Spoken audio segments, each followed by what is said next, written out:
Hi, welcome back to Learning Curve Acres. Today I wanted to talk to you about, just briefly, about how sometimes being forgetful can work in our favor. So this time of year, my mind goes in a million different directions. I'm thinking about my gardens, my seeds, what I need to do to get everything ready. Because we raise chickens, I'm thinking, I'm going through, am I going to incubate chicks this year? Am I going to let any of my chickens go broody and actually let them hatch anything out? What's going to happen? So I completely forgot about my kombucha.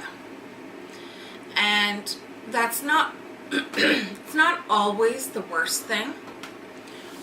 And I'll show you what's happening with my kombucha. So here, I don't know if you can see or not, but there are 3 separate scobies that have, where I originally had only the one. So with this one, it has actually separated into 2, or is in the process of separating into 2 separate scobies, but there are still lines that can be seen where it could be quite easily divided into more. And then on my other big one, which was the original pot that I started with, this one has become a SCOBY that's this thick. It can easily be divided in about 3 or 4 places, but you can also see where there's lots of the, what they call the mother at the bottom. And even that, if it's put into a jar with the tea and the sugar, will develop, it will grow its own SCOBY as well.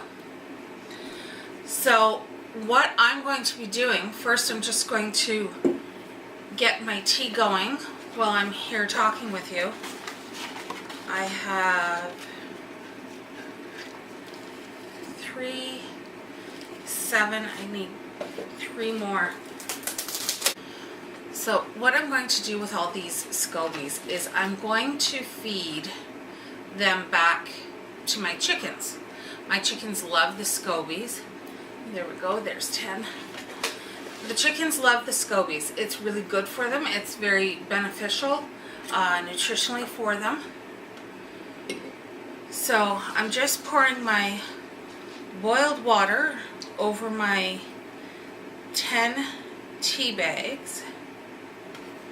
Now this is just going to sit until it comes down to room temperature. First I'm going to let it sit for 10 minutes, take out the tea bags, and I'm going to do that using, I'll use chopsticks instead of using any metallic utensils, because that will stop any fermentation process. And I figure it's best when dealing with the kombucha, it's best not to even get started using the stainless steel utensils or any metal.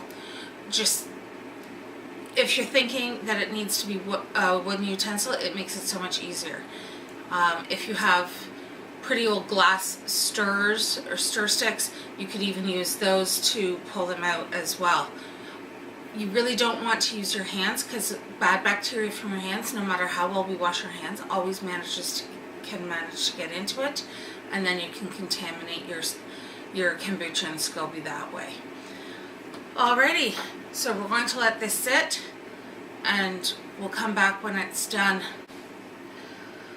Alright, so this has had 10 minutes for the tea to steep. I put in 10 tea bags because most recipes, the recipe that I have actually calls for only 1 gallon.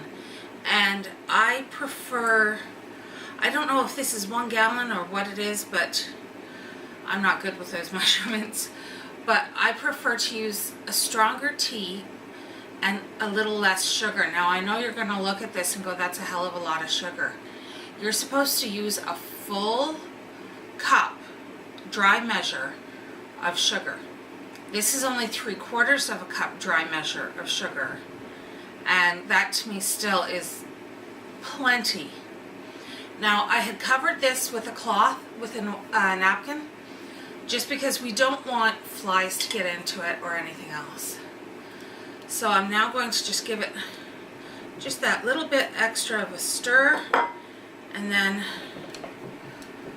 I'm not that great with the chopsticks, but I'm going to try and start removing these.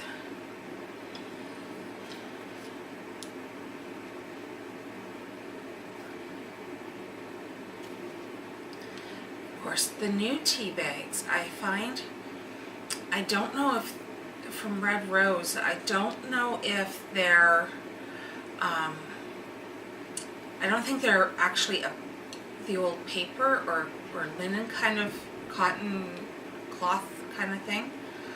But I do find that they're a lot more slippery, almost like they're a plastic. And that makes it really awkward for grabbing onto them.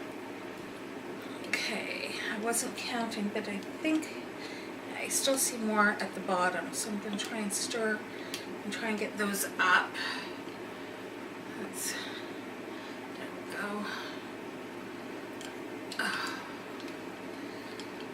And they're sinking right back down to the bottom for me. I find that with it being in such a long and narrow space, I can't quite grab onto them. And I'm just glad that my cousin, who does live in Japan, doesn't watch this channel, so he can't laugh at me and tease me about it.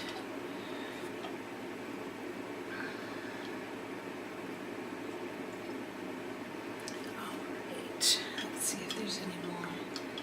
And that's it. So those I'll let dry out, and as I said, they're almost like a plasticky now, so I'm going to have to take the tea out of them to put them into my compost. So now I'm just going to start adding the sugar. And as I said, this is way more than I personally feel should be necessary, but I know a lot of people say you need the sugar because that's what the SCOBY feeds on. And of course I'm getting it all over the table too. Okay, let's start stirring it in so it can all dissolve.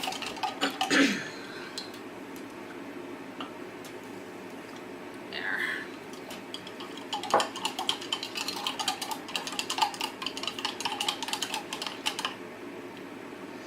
So the next part will just be, you know, letting this come down to room temperature.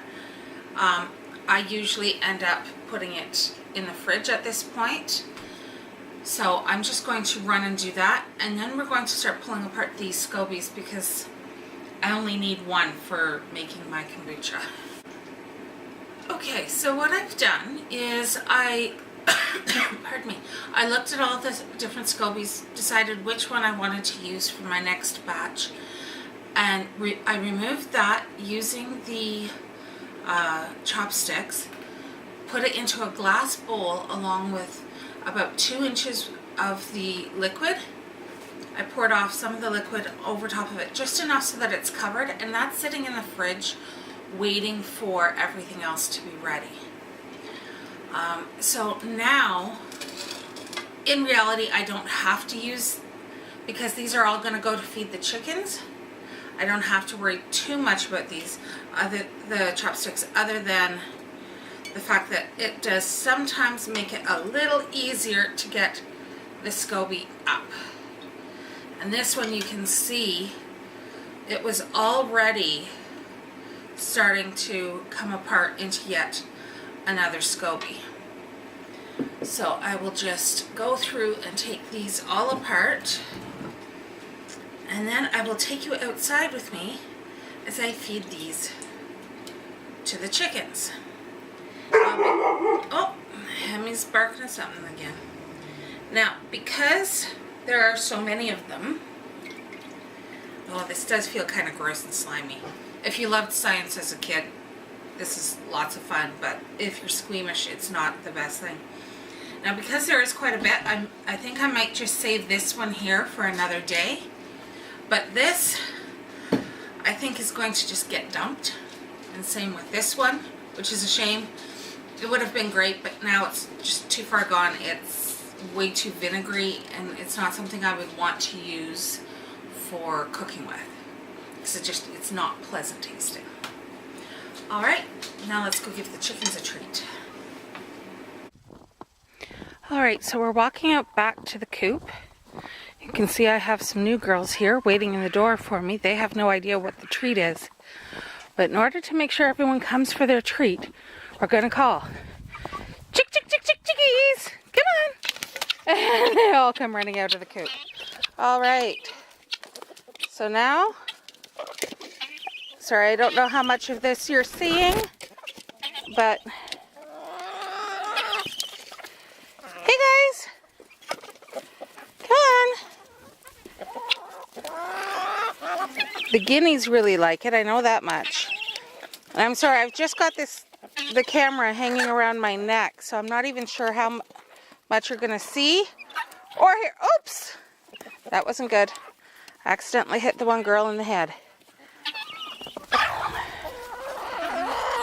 Okay, I'm just gonna drip off some of the excess moisture, and I'm trying to carefully pour it into their dish. Now, not all of these got cut up, so I'm going to, here, I'm just going to throw that one there, throw them down, and this one is going to go hopefully into the dish. Yep, there. So they're going to get to have a nice little treat as well. These are some Rhode Island Reds that I got from a friend of mine. So, but there you can see there's Sheldon and Gomez sharing a piece. And Robin. Alrighty. So thanks for joining me. Thanks for coming out with me to the flock. And just goes to show that sometimes even forgetting about stuff can still turn into something positive. Take care and have a great day, guys.